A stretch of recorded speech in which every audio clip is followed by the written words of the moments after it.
Hello दोस्तों, हमारे channel knowledge from Bihari पे आपका स्वागत है। आज हम क्लास 10th एसएसटी का चैप्टर थर्ड मुद्रा व शाख पढ़ेंगे। ठीक है, ये सपोर्टिंग का चैप्टर है क्योंकि सपोर्टिंग में आसान आसान सब मतलब इजी वे में दिए हुए हैं, जिससे आप करीब 1 महीने में अपने बोर्ड की तैयारी कर सकते हैं।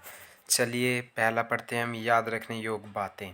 इसमें फर्स्ट है हमारा वस्तुओं के बदले वस्तुओं का लेन देन वस्तु विनिमय प्रणाली कहलाता है। इसका मतलब ये है कि जो वस्तुओं के बदले वस्तुएं जो लेन देन होते हैं उसे विनिमय प्रणाली कहलाया जाता है।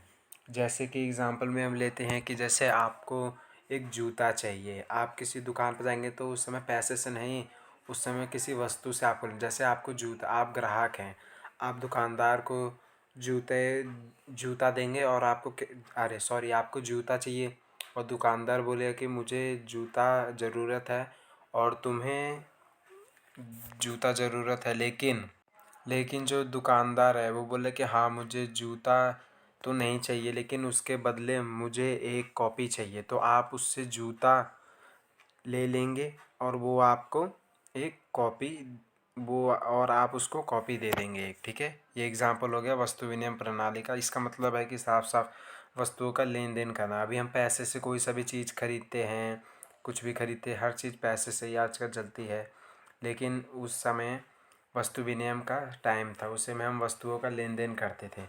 ठीक है, सेकंड है हमारा जब एक व्यक्ति किसी चीज़ को बेचने की इच्छा रखता है, वही वस्तु दूसरा व्यक्ति भी खरीदने की इच्छा रखता है अथवा मुद्रा का उपयोग किए बिना, तो उसे आवश्यकताओं का दोहरा सहयोग कहा जाता है। मतलब जो एक व्यक्ति है वो अगर कुछ बेचने दूसरे को, जैसे अपना जूते बेचना चाहता है और जो सामने वाला है वो भी जूता लेना चाहता है, ठीक है, और कुछ नहीं, उसको भी जूते की ज़रूरत है, तो उसका मतलब है कि वह दोनों आवश्यक का दोहरा संयोग है। मतलब दोनों में मुद्रा का उपयोग किए बिना, तो उसे आवश्यकता का दोहरा सहयोग कहा जाता है। ठीक, थर्ड है हमारा मुद्राओं के आविष्कार के वस्तु विनिमय प्रणाली के सबसे बड़ी कठिनाई आवश्यकताओं के दोहरे संयोग का समाधान है। मतलब जो मुद्रा थी उस समय, मतलब उस समय तो पैसे चलते नहीं थे, लेकिन उस समय वस्तु विनिमय प्रणाली की सबसे बड़ी कठिनाई आवश्यकता यह थी कि जो मुद्राओं के आधुनिक रूप, ठीक है, इससे हम इसे समझते हैं कागज़ के नोट। जो मतलब मुद्रा थे, पैसे थे, वो कागज़ के नोट थे और सिक्के थे, चेक भी दे सकते थे। ठीक है, चेक भी दे सकते हैं हम। मोबाइल ऐप, नेट बैंकिंग भी हमारे पास, यूपीआई हो गया और बहुत सारे ऐप आए हैं, पेटीएम, फ़ोनपे, गूगल पे, ये सब आए हैं। ठीक है, नेक्स्ट है दो हमारा क्रेडिट कार्ड से भी हम पैसे दे सकते हैं, ले सकते हैं, डेबिट कार्ड से भी कर सकते हैं। आजकल मुद्राओं के आधुनिक रूप हो गए, मतलब पैसों के बहुत सारे रूप हो गए हैं। इसी में हम अगला पढ़ेंगे मुद्रा जारी करना। ठीक है, रिजर्व बैंक के कार्य क्या होते हैं। इसका मतलब है जो अपनी नेशनल बैंक है अपने पूरे भारत की, रिजर्व इंडियन बैंक, उसके कार्य क्या हो, मतलब उसके काम क्या होते हैं। तो इसका पहला काम है मुद्रा जारी करना, मतलब पैसे जारी करना। ठीक है, सेकंड है हमारा बैंक व स्व सहायता समूह की कार्य प्रणाली पर नज़र रखना। मतलब जो बैंक है या स्व सहायता समूह एक संस्था है, उसके कामों पर नज़र रखना। अभी हम आगे पढ़ेंगे कि स्व सहायता समूह क्या है। ठीक, तीसरा हमारा ब्याज की दरों को निर्धारित करना। मतलब जो ब्याज के दर हैं, जैसे हम कोई सी भी चीज़ ब्याज पे लेते हैं तो कितने परसेंट पर लगता है या नहीं लगता है, उसको मतलब निर्धारित करना, उसको मतलब वो करना, निर्णय करना कि हमारे, जैसे कि हम ही मतलब वो करेंगे कि वो 1% ब्याज देगा, वो 5% देगा, वो 8% देगा, वो मतलब किसके काम है, रिजर्व बैंक के काम है। चौथा हमारा मौद्रिक नीति की समीक्षा करना। मतलब जो मौद्रिक नीति होती है, मौद्रिक नीति, पैसों की जो नीति होती है उसकी समीक्षा करना। और अगला नेक्स्ट है हमारा नेक्स्ट और आखिरी हमारा बैंकों की कुछ राशि का नगद संचय करना। मतलब बैंक की जो राशि है, जो बैंक की कुछ राशि है उसका नगद संचय करना।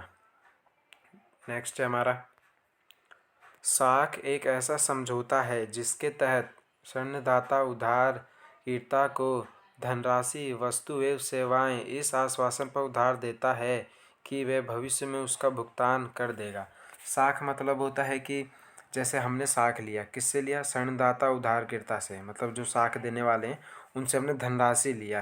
किस बदले लिया? कि हम उसको भविष्य में, ठीक है, या तो भविष्य में या तो वस्तु सेवाएं इस आश्वासन पर उधार देते हैं कि भविष्य में उसका भुगतान कर देंगे। मतलब जो पैसे लिए हैं उसे हम भविष्य में भुगतान कर दें, मतलब आने वाले टाइम में हम उसे पाई पाई जोड़कर उसे वापस कर देंगे। ठीक है, साख संपत्ति के रूप में। ठीक है, नेक्स्ट पढ़ेंगे अपने साख संपत्ति के रूप में।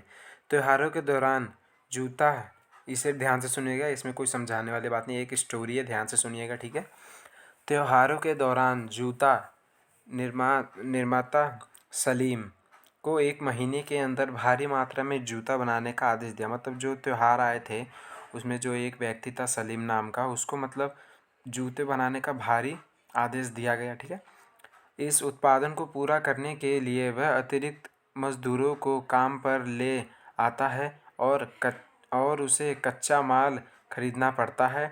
वह आपूर्तिकर्ता को तत्काल चमड़ा उपलब्ध कराने के लिए कहता है और उसके बाद में भुगतान करने का आश्वासन देता है। इसके बाद वह व्यापारी से कुछ उधार लेता है। महीने के अंत तक वह आदेश पूरा कर पाता है, अच्छा लाभ कमाता है और उसने जो भी उधार लिया होता है उसका भुगतान कर देता है। इस स्टोरी से आप समझ गए होंगे कि साख जो है उसे कैसे, जैसे हमें कोई अर्जेंट काम है, उससे उस काम, मतलब कोई भी काम हो सकता है, जैसे बिजनेस का काम हो गया या और कोई से भी, मतलब अपना कोई काम है, उसे अगर हम कर रहे हैं, ठीक है, और हमें कहीं पैसों की ज़रूरत है और हम पैसे मतलब साख वालों से ले सकते हैं, बैंक से द्वारा ले सकते हैं। किस आश्वासन पे लेंगे, किस भरोसे पे लेंगे? कि वो हमें, उन्हें ये भरोसा रहेगा कि ये जो व्यक्ति है ये हमें आने वाले कल में हमारे पैसे सारे चुका देगा। ठीक है, इसी भरोसे पे हम, मतलब वो हमें पैसे देते हैं। इतना आपको समझ आ गया होगा। नेक्स्ट पढ़ेंगे। ठीक है, नेक्स्ट पढ़ते हैं। साख ऋण जाल के रूप में। एक किसान, इसे भी सुनिएगा, ये स्टोरी जैसे ही है। एक किसान स्वपन कृषि के खर्च को वहन करने के लिए साहूकार से उधार लेता है, लेकिन दुर्भाग्य से सफल कीड़ों या किसी अन्य वजह से बर्बाद हो जाता है। जो फसल है वो अन्य कीड़ों या और किसी वजह से उसका फसल बर्बाद हो जाता है। वो साहूकार से उधार लेता है पहले, फिर है दुर्भाग्यवश, मतलब उसकी किस्मत फूटी होता है बेचारे की, कि जो उसका फसल होता है उस पर कीड़े या अन्य किसी चीज़ से मान लीजिए कि बर्बाद हो जाता है। ऐसे में वह ऋण का भुगतान नहीं कर पाता है और ऋण ब्याज के साथ बढ़ता जाता है। मतलब ऐसे में वो जो किसान है उसकी तो फसल खराब हो गई है, तो अपने जो ऋण है ना, जो उसने बैंकों से ऋण लिया या कहीं और से ऋण ऋण लिए हैं, उसका वो भुगतान नहीं कर पाता है। ठीक है, तो वो भुगतान नहीं कर पाता है तो उसका मतलब आगे जितना टाइम जाते रहता है ना, उतना उसके मतलब वो कर्ज बढ़ते रहते हैं, ब्याज बढ़ता रहता है और उसके पैसे उतने और बढ़ते रहते हैं। नेक्स्ट पढ़ेंगे हम। समर्थक ऋणदाता। उधारदाता उधार प्राप्त के समर्थक ऋणदाता के रूप में ऐसी परिसंपत्ति की मांग करता है जिन्हें बेचकर वे अपनी ऋण राशि को वसूल सके। मतलब जो ऋण उधारदाता है, जो हमें जो उधार देते हैं, वो हमसे ये उम्मीद रखते हैं कि जैसे हमने उन्हें पैसा दिया है तो हमें किसी और चीज़ से वो पैसा वसूल सकते हैं, जैसे कि राशि की वसूली करी जा सके। मतलब कोई ऐसी परिसंपत्ति रखनी पड़ती है, जैसे कार बाइक बोल दी मैंने, कार तो रख सकते हैं, ज़मीन के कागजात या दुकान या कोई अन्य चीज़ ऐसे रख सकते हैं उनके पास, कि वो अगर हम पैसा ना दे पाएँ तो वो अभी हमारी हड़प सकते हैं। ओके, परिसंपत्ति की मांग करता है जिन्हें बेचकर वे अपनी ऋण राशि की वसूली कर सके। ये संपत्ति ही समर्थक ऋणदाता कहलाती है। देखिए मैंने अभी बोला था ना आपसे कि जो ऋणदाता होते हैं, जो उधार देते हैं, वो इसी तौर पे देते हैं कि अगर उन्हें उधार नहीं चुकता कर पाए तो वो या तो हमारे कृषि भूमि रख लेंगे, मतलब जिस पे हम खेती करते वो रख लेंगे, या जेवर, मतलब कोई भी डायमंड गोल्ड सिल्वर कुछ भी रख लेंगे, या मकान के कागजात रख लेंगे, या पशु रख लेंगे, या बैंक जमा कर देंगे। ठीक है, या तो बैंक हड़प लेंगे। ठीक है, इसे हम समर्थक ऋणदाता ऋणधार कहलाते हैं। ठीक है, नेक्स्ट पढ़ेंगे में साख की शर्तें। मतलब जो साख जो देते हैं, जो पैसे देते हैं बैंक वाले, उनकी शर्तें क्या होती हैं। साख की शर्तें आप पढ़ेंगे। ब्याज के दर, मतलब जो ब्याज के हैं वो कितने परसेंट पे चल रहे हैं हमारे, किसके ब्याज के दर अभी कितने परसेंट पे चल रहे हैं। ठीक है, ये जो हो गया ब्याज के दर कितने परसेंट पे अभी चल रहे हैं। नेक्स्ट है हमारा समर्थक ऋणदाता। मतलब ये जो समर्थक ऋणदाता मतलब हो गया कि जो समर्थक करते हैं ऋणदाता करने में। ठीक है, इसके बारे में हम अच्छे से भी पढ़ेंगे डेफिनेशन में। आवश्यकता दस्तावेज चाहिए उन्हें, और भुगतान की प्रक्रिया मतलब कि हमें उन्हें 4 चीज़ चाहिए तभी वो साख देते हैं या एक टाइप से लोन देते हैं। ब्याज के दर वो बताते हैं। ठीक है, उनकी क्या मतलब शर्तें होती है ना कुछ, कि आपको ऐसा ऐसा करना है तभी आपको मिलेगा, नहीं तो नहीं मिलेगा। तो इसमें पहला हमारा ब्याज के दर, सेकंड हमारा समर्थक ऋणदाता, थर्ड है हमारा आवश्यकता दस्तावेज मतलब कुछ डॉक्यूमेंट जमा करने पड़ते हैं, चौथा हमारा भुगतान की प्रक्रिया, ये लास्ट है। ठीक है, अब हम पढ़ेंगे स्व सहायता समूह का विचार है कि ग्रामीण गरीबों खासकर महिलाओं को स्व सहायता समूह में संगठित किया जाए और उनकी बचत को एकत्रता किया जाए। मतलब जो स्व सहायता समूह है या कोई संस्था है, उनका यह विचार है कि जो गरीब व्यक्ति हैं, जो ग्रामीण इलाके में गरीब व्यक्ति हैं, खासकर महिलाएं जो हैं, उन्हें स्व सहायता समूह में संगठित किया जाए। मतलब अपने और अपने में जोड़ा जाए कि वो जो कमाएंगी, वो जो उनकी जो बचत होगी अपने में ही, अपने ही कंपनी में वो काम देते हैं। मतलब एक संस्था टाइप की है, वो अपने उधर ही काम देते हैं और जो उनकी सैलरी मिलती है उसमें से थोड़ा पैसा रख के वो एकत्र करते हैं, मतलब कलेक्ट करते हैं वो अपने थोड़ा पैसा रख के। ठीक है, इसके बारे में पढ़ेंगे हम स्व सहायता समूह के कार्य। इसका है कि ग्रामीण निर्धनों विशेषकर महिलाओं को एकत्रित करना। मतलब जो ग्रामीण निर्धन है, जो गरीब लोग हैं, खासकर महिलाएं, उसको एकत्रित करना। दूसरा हमारा विभिन्न सामाजिक मुद्दों पर चर्चा को मंच देना। मतलब जो विभिन्न समाज के जो मतलब सोसाइटी के जो भी मुद्दे हैं उस पर चर्चा करना। और है सदस्यों की जमा पूंजी इकट्ठा करना। मतलब जो सदस्य हैं जो मतलब उसमें जुड़ते जाएंगे, उस संस्था में जुड़ते जाएंगे, जितने उनकी जो कमाएंगे उनकी मतलब थोड़ी थोड़ी थोड़ी थोड़ी जो जमा राशि है उसको इकट्ठा करना। ठीक, आगे है कम ब्याज पर ऋण देना। मतलब जो कम ब्याज होते हैं, मतलब जैसे हो गया कि कम ब्याज दर मतलब कि 1% हो गया या 0.8% पे ही वो मतलब ब्याज देते हैं, उसे हम ब्याज भी कहते हैं। ठीक है, इसका मतलब ये है। नेक्स्ट है हमारा बिना समर्थक ऋणदाता के ऋण देना। मतलब बिना समर्थक मतलब कोई डॉक्यूमेंट फालतू चीज़ें नहीं करनी पड़ेगी, वो ऐसे ही ऋणदार दे देंगे, मतलब ऋण दे देंगे, मनी आपको दे देंगे। ठीक है, दे देंगे।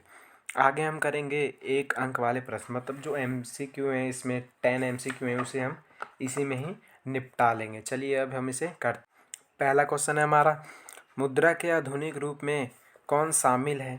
इसका मतलब है कि जो मुद्रा के आधुनिक रूप है उसमें कौन शामिल है।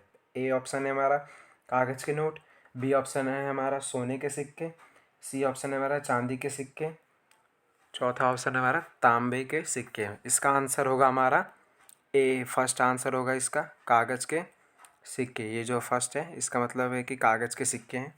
ठीक, नेक्स्ट करते हैं हम सेकंड क्वेश्चन करते हैं। भारत के केंद्र सरकार की ओर से कौन करेंसी नोट जारी करता है। इसका मतलब जो भारत के केंद्र सरकार हैं उनके मतलब कौन नोट जारी करता है उनके तरफ से। ए ऑप्शन है हमारा नाबार्ड, बी ऑप्शन है हमारा Bharatiya Janata party, C option है हमारा विश्व बैंक, फोर्थ ऑप्शन है हमारा राष्ट्रीय स्टेट बैंक। तो हमने इसका पढ़ा है कि जो मतलब कोई सी भी मतलब कोई मतलब राशि हो गई या ऋण हो गया या साख हो गए, वो सब हमारे भारतीय रिजर्व बैंक कराती है। जैसे हमारा नोट है जो अपने भारत में जो नोट चलता है उस पर भी आप देखेंगे कि reserve bank, state of reserve bank लिखा रहता है, भारतीय मुद्रा। ठीक है, इसका आंसर हमारा ये है। नेक्स्ट पढ़ते हैं हम जमा का बड़ा हिस्सा बैंक किस पर इस्तेमाल करते हैं। पहला ऑप्शन है हमारा नई शाखा खोलने पर, बी ऑप्शन है हमारा कर का भुगतान करने के लिए, सी ऑप्शन है हमारा ऋण का ब्याज का भुगतान करने के लिए, और लास्ट ऑप्शन हमारा ऋण देने के लिए। तो इसका आंसर हमारा फोर्थ होगा, क्योंकि ये इसी पे मतलब जमा का बड़ा हिस्सा बैंक इस्तेमाल करती है किस पे, ऋण देने पर। मतलब जो बैंक है वो मतलब ऋण देने पर इस्तेमाल करती है। तो इसका आंसर हमारा फोर्थ होगा। नेक्स्ट करते हैं हम फोर्थ साख के औपचारिक स्रोत पर शामिल नहीं है। मतलब जो साख है उसके औपचारिक स्रोत में शामिल बिल्कुल नहीं है। फर्स्ट है हमारा बैंक, सेकंड है हमारा सरकारी बैंक, थर्ड है हमारा कंपनी का मालिक, फोर्थ है हमारा इसमें से कोई नहीं। मतलब इसका आंसर साफ सीधी बात है। ये फोर्थ करते हैं अब, साख के औपचारिक स्रोत में शामिल नहीं है। मतलब जो साख है उसके औपचारिक स्रोत में शामिल नहीं है। फर्स्ट ऑप्शन है हमारा बैंक, सेकंड ऑप्शन है हमारा सहकारी बैंक, थर्ड है ऑप्शन हमारा नियोक्ता, फोर्थ है हमारा इसमें से कोई नहीं। तो इसका आंसर हमारा साफ सीधी बात है इसमें से कोई नहीं, क्योंकि इसका आंसर होगा कंपनी का मालिक जो होता है वो साख के औपचारिक स्रोत में शामिल नहीं होता है। ठीक है, नेक्स्ट करेंगे हम फिफ्थ। ऋण जाल से आप क्या समझते हैं? मतलब जो ऋण जाल होता है उससे आप क्या समझते हैं? फर्स्ट ऑप्शन है हमारा ऋण चुकाने में असमर्थ, ठीक। सेकंड है हमारा ऋण चुकाने में समर्थता, थर्ड है ऑप्शन हमारा दोनों सही हैं, फोर्थ ऑप्शन हमारा दोनों गलत है। इसका मतलब होगा कि ऋण जाल से आप क्या समझते हैं, मतलब जो ऋण जाल होते हैं उससे आप क्या समझते हैं? तो इसका आंसर हमारा फर्स्ट होगा, क्योंकि ऋण जाल से हम चुकाने में समर्थक होते हैं, ऋण चुकाने में समर्थक होते हैं। ठीक है, नेक्स्ट करेंगे हम सिक्स्थ। निम्नलिखित में से कौन सा समर्थक ऋणधार का उदाहरण नहीं है? मतलब जो निम्नलिखित जो इसमें बातें हैं उसमें से कौन से ऋणधार का उदाहरण नहीं है? फर्स्ट ऑप्शन हमारा जेवर, सेकंड ऑप्शन हमारा घर, थर्ड ऑप्शन हमारा कृषि भूमि, फोर्थ ऑप्शन है हमारा इनमें से कोई नहीं। तो इसका आंसर हमारा होगा, देखिए क्योंकि इसमें हम क्वेश्चन को मैं समझाता हूँ कि ऋणधार मतलब समर्थक ऋणधार का उदाहरण नहीं है। तो इसमें जो जेवर है वो समर्थक ऋणधार का उदाहरण है, तो मतलब ये नहीं होगा, बिल्कुल भी ये नहीं होगा। ठीक, सेकंड ऑप्शन हमारा घर है तो ये भी बिल्कुल नहीं होगा। थर्ड ऑप्शन हमारा कृषि भूमि है, ये भी नहीं होगा। ठीक है, फोर्थ ऑप्शन हमारा इस करेक्ट, इनमें से कोई नहीं, क्योंकि अगर तीनों में से कोई नहीं होगा तो चौथा हमारा आंसर में दे रखा है कि इनमें से कोई नहीं, तो हम क्या लगाएंगे? इनमें से कोई नहीं। ठीक है, छठे का आंसर हमारा ये हो गया।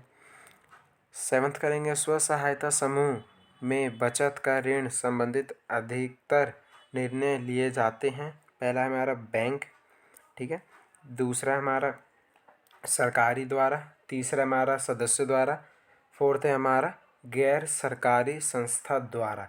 तो इसका आंसर साफ सीधी बात है, जो स्व सहायता समूह में बचत ऋण संबंधित अधिकार निर्णय लेते हैं वह सदस्यों द्वारा निर्णय लिए जाते हैं। मतलब वो एक समूह जैसे होते हैं, मतलब बहुत सारे लोग उसमें इकट्ठे होते हैं, उसी वो उस संस्था का नाम है स्व सहायता समूह। ठीक है, उसी से वो सदस्यों की मतलब उसमें बहुत सारी टोली रहती है, बहुत सारे सदस्य रहते हैं। तो सातवें का आंसर भी हमें पता चल गया। अब करेंगे हम एट्थ। बैंक अपने पास कितना नगद कोष रखती है? ये बहुत अच्छा सवाल है कि बैंक अपने पास कितना नगद मतलब अपने पास कितना पैसे मतलब वो रखती है बैंक वाले। तो इसका फर्स्ट ऑप्शन है हमारा 10%, सेकंड ऑप्शन है हमारा 20%, थर्ड ऑप्शन है हमारा 50%, फोर्थ ऑप्शन है हमारा 30%। तो इसका आंसर साफ सीधी बात है 50% होगा, क्योंकि इस बुक में या इस चैप्टर में दिया गया है, साफ सीधे बोला है कि जो बैंक है वो अपने नगद कोष बस 15% रख सकती है, नहीं तो रिजर्व बैंक उस बैंक को बंद भी कर सकते हैं। तो इसका फाइनली आंसर हमारा होगा 50%। ये जो आंसर होगा ये होगा 50%। चलिए हम आगे करते हैं। और नाइन्थ है हमारा, अंतर्राष्ट्रीय स्तर पर विनिमय के लिए कौन से मुद्रा का प्रयोग होता है? फर्स्ट है हमारा अमेरिकी डॉलर, सेकंड है हमारा सिंगापुर डॉलर, थर्ड है हमारा यूरोपीय रुपया, फोर्थ है हमारा टका। तो इसका साफ सीधा आंसर होगा कि अमेरिका डॉलर। जो अमेरिका डॉलर होते हैं वही अंतर्राष्ट्रीय स्तर पर विनिमय के लिए मुद्रा में उपयोग होता है। मतलब ये जो अमेरिका डॉलर वो हर जगह उपयोग है। कोई सी मतलब वेस्ट क्या बोला हूँ, कोई सी मतलब किसी भी कंट्री में आप चले जाओ, किसी भी मतलब देश में आप चले जाओ तो वहाँ पे अमेरिकी डॉलर होते ही होते हैं। ठीक है, टेंथ है हमारा, बांग्लादेश में ग्रामीण बैंक की स्थापना, ठीक, इसका क्या हमारा बांग्लादेश में ग्रामीण देश की स्थापना का श्रेय किसे जाता है? फर्स्ट ऑप्शन है हमारा अभिजीत बनर्जी, सेकंड ऑप्शन में doctor Manmohan Singh, third option है हमारा मोहम्मद यूनिस, फोर्थ ऑप्शन है हमारा अमर्त्य सेन। तो इसका थर्ड ऑप्शन हमारा इस करेक्ट होगा, क्योंकि ये मोहम्मद यूसुफ ने इसका मतलब बांग्लादेश के ग्रामीण बैंक की स्थापना करी थी। तो इसी के साथ हम आज की क्लास समाप्त करते हैं। आशा है कि आपको हमारी वीडियो पसंद आई होगी। अगर पसंद आई होगी कि आप हमें लाइक करिए, सब्सक्राइब करिए, और हमारा जो चैनल है उसे मतलब और ग्रो करिए आप लाइक सब्सक्राइब करके, कि कि हम आपको और अच्छे से मतलब एक्सप्लेन कर सकें और फैसिलिटी या क्वालिटी ला सकें अपने तक। ठीक है, ओके बाय।